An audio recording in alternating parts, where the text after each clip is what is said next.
Пау! Не знам шо почнав вака превозбудливо. Финска, почитувани дами и господа, браќа и сестри, е на првото место на листата на најсреќни народи на светот.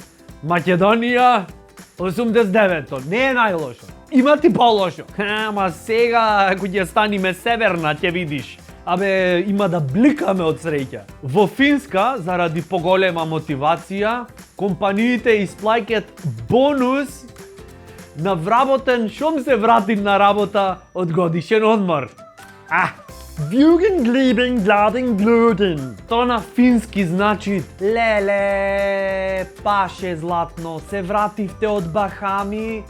О, душиче, миличко, намити едно 10 бона чисто да не паднеш во депресија.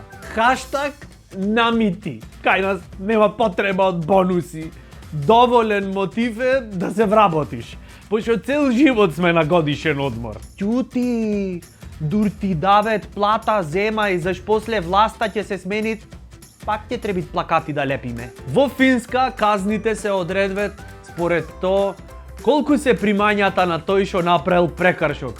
И кај нас исто, ако си отепан сиромав, од 2200 евра земаш плата, крпарите некако, ако направиш прекршок, казната ќе ти е од прилика едно 3 плати. Колку безич да не. Ако направиш прекршок, а платата ми ти е колку буџетскиот дефицит на Македонија, да си здрав и жив и да ми ја поздравиш татко ти, да ми ја љубниш. Еве, например, бившиот градоначалник на Кавадарци осуден на казна од 300 евра затоа што на претходните избори подкупувал гласачи. Бој, абе го скапавте човекот, море, што направивте? Ам баре уште и 20 казнени поени да му даевте.